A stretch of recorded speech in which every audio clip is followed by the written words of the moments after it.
Mike, David Moore, Dallas Morning News. It's rare that an undrafted rookie offensive lineman is able to be a cornerstone going into a second contract. Can you talk about what it is that makes Terrence Steele so special and what you guys see in him? I mean, Terrence Steele, the man. I mean, just look at his journey here. You look at his first year, and I mean, he's earned everything. He's someone obviously we have a lot of very high value tied to him, and it's he's earned this contract. Really proud of him, but just his work ethic and the way he goes about it, So I mean, he's improving. He's improving every year. We've asked him to improve, and says so much about him as a person. I know you were talking last week just about his rehab and what he's been, but I mean, that injury was so significant in the initial stages where y'all going, well, we don't know if he'll be ready for the start of the season. We'll just have to see how it goes. And then, yeah, I mean, it's just like anything. I mean, I think our doctors, our medical staff, they do an excellent job, as far as setting the plan, forecasting. I think Britt Brown is outstanding. And, once he gets his hands on him and gets him moving out there in the field work. And I just, it's a little bit like, Jordan Lewis. I mean, just once they get to that phase, you can see that, hey, this guy's ahead of schedule. And that's the way it was with Terrence. Terrence did not have one setback, didn't miss a day. He was in here every day, same time. I mean, it was like clockwork, watching him attack his rehab. So, which is, how he attacks everything. So, I mean, that's like I said, it's the man, Terrence Steele. Clarence Hill, former Star Telegram, a couple of things. Number one, not Jordan Lewis, but Donovan Wilson's status for this week. Getting better. Had a good workout Friday. Saw him down there working Friday and Saturday. So, but yeah, I'm not ready to, to put a status on, but he's getting close. Okay. Secondly, this game week, what's the mindset? Does anything change for you guys? Just start a game week. I mean, it's officially game week. The mindset. You see a different bounce in the building. What do you? Yeah, definitely. I mean, I think a big part of everything we do, there's a flow to it, and as far as you schedule, how you train, how you prepare, and this is really our first week to be on an in-season schedule. We come out of California and we go to a night schedule, then we have the mandated bye week schedule. So I'm more focused on just getting our players into a routine. So that's a big part of. I always felt having a healthy preparation week. So, that starts today. So I think today has always been a practice you have to be very conscientious and have high caution for, because anytime your team has a layoff, you got to watch on how much you do in this practice. I've made that mistake in my early years as a head coach. So, and that's why we're working the way we're working today. And, in the controlled part of the practice, and then gives us a chance to get off to a full start on Wednesday. Mike Todd Archer with ESPN. How does an inexperienced kicker factor into a play caller? Well, I think like anything. I mean, number one, I mean, the opinion of the kicker is, obviously, I hate to break the hard news to you. I don't think we see that the same. But I do have confidence in him.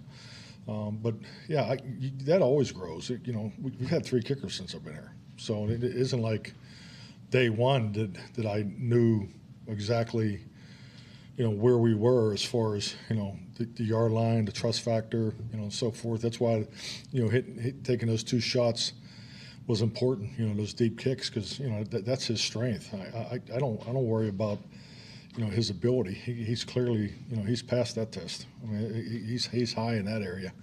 So, but he just needs opportunity. So, I get to watch him work every day. I've been very impressed with Brandon. Nick Harris, DallasCowboys.com. Starting fast, I'm sure, will be an emphasis on Sunday, but with the offense, they haven't seen the field in the preseason. This will be the first time with the new system with you as play caller. How can you ensure that things start off fast? Well, I think like anything, every game that I've ever coached in, I mean, I've never put in a plan to say, let's start off slow and stick our toe in the water. So I think we're going to come out and, establish the things that we feel that, they're going to be successful. Execution is obviously the key. But, the thing I covered today, with the team, you normally have comparables when you start the week versus who you're playing. This is what they've done, and well, no one's done anything. It's the first game, so there really are no comparables. There's reputation based on what you did last year. Doesn't mean much, but the reality of it is 35% of these plays in these first 4 weeks will be unscouted looks. So one out of three plays in a game are going to be probably something that's going to be a little different than what we've seen on film. So I think the biggest thing is to trust our training camp rules, come out and play with a lot of confidence, play with a lot of energy, and just really take care of the basics. The basics will be, always at the forefront, but our execution in those areas will be key. John. John Michaud, The Athletic. When you go back to the start of training camp till now, what is something about the team that maybe really impressed you or stood out, something that you really liked that you've seen during this time? I think the competitive spirit of the team is higher than I've ever seen it in my 4 years here. I thought last year we hit the standard we needed, so I thought we were up and down at 21. 2020 is a little bit of a blur because there was so much that went on that year. So I think the competitive spirit of the team, you can see it from day one in training camp. And they've been very, very consistent with it. So I think the physicality, the play style, in the practice environment, I thought it was really good. I think the overall, outlook on how we went through camp, our efficiency was higher this year than it was last year. But we did more a little bit last year than we did this year. Some of that's part of the scheduling early in camp that they put some more limits on too. So some of that was volume. But I think the efficiency of how we're training and how we're working, I thought was the thing that stood out for me from camp. Saad. Saad Yusuf, The Athletic. Mike, when you look at entering this season as the play caller now, with Dan Quinn, is there a difference in how much you're delegating to him? Are you more like he runs the entire defense, or you're focused more on the offense? How are you kind of Well, I mean, I think you have to be that way as a coordinator because it's no different than Kellen. Kellen was given total control of the offense. He was given recommendations and things like that. I mean, that's only normal for the head coach to be involved. But I think Dan knows how I feel about our players. I think the big thing is as far as the things that I focus on. We're in year 3, but yeah, I mean, your coordinators need to. You can't call a game if you don't feel like you have total control of your call sheet. So I think that's very important. Does it help having a coordinator that's also been a head coach previously, and kind of how they are able to run their side of the ball? The number one failure of a coordinator in the National Football League is the management of the assistant coaches, in my opinion. I think that's where young coordinators struggle. I know I did in 2000. I was surprised by it. How much responsibility, time, and energy goes into the management of your assistant coaches. Because you got to remember, there's a lot of moving pieces there, and you're the one that has the ultimate vision. You're the one that has to, break the disagreements, and I think that's where a lot of young coordinators fail. And if you're asking me to, I think that's clearly a threshold you have to get over as a coordinator. Because if you don't manage your assistants, then it's not going to be right with the players. Scott. Skyler Dixon with the AP. Playing a little bit off Clarence's mindset question from earlier. So it's been a pretty frequent opener through years, Cowboys and Giants this year in particular, both coming off playoff wins, yet still looking up at the Eagles in this division. How do you see this as maybe a tone setter and kind of a big early game in a tough division? I feel like I'm in a marketing meeting here, but well said. I'm fired up. But yeah, it's week 1. It's a division game. These division games are so important. I mean, the success of your division record, clearly usually affects your playoff, opportunity. So yeah, that's really the way we're looking at it. But we've had extra time to spend on the Giants. They have the same coordinators come back, so we feel like we have a pretty good beat on what to expect from. But we also, going back to what I said earlier, 35% of these looks will be different. So we're preparing for that.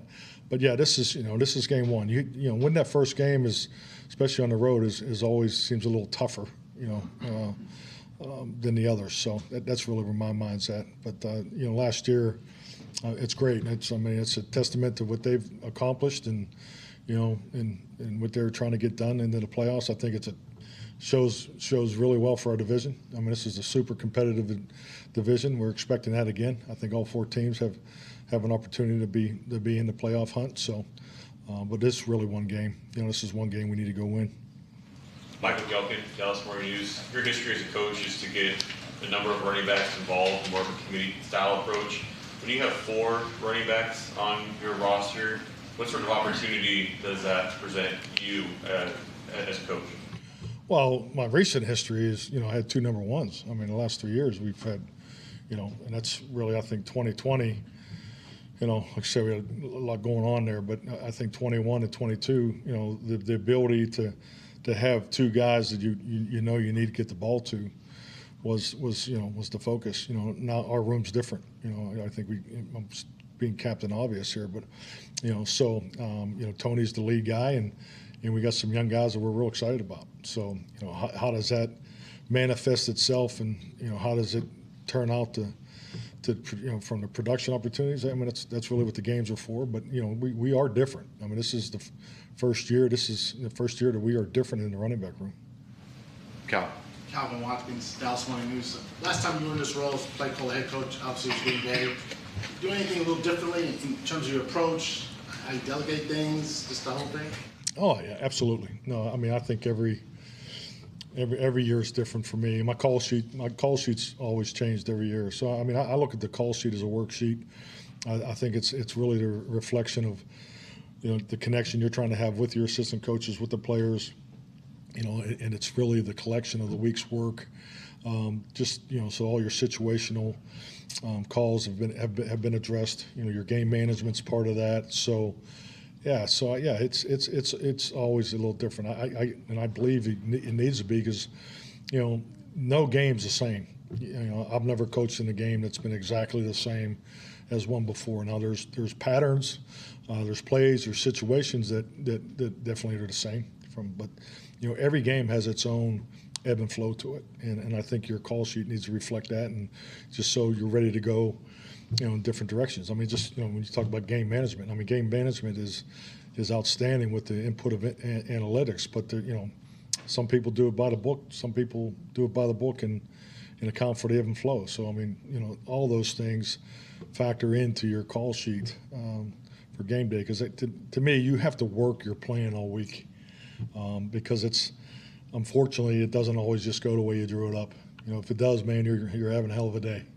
But you got to be able to adjust. And September football is about adjustments, because everybody's had an off season to get ready for week 1.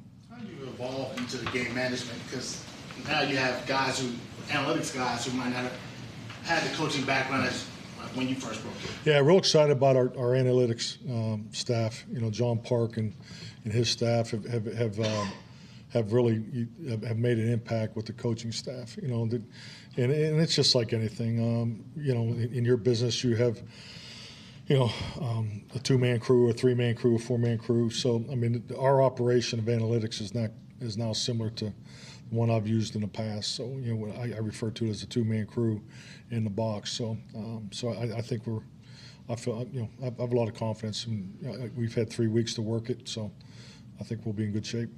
All right, got to go. All right, thank you.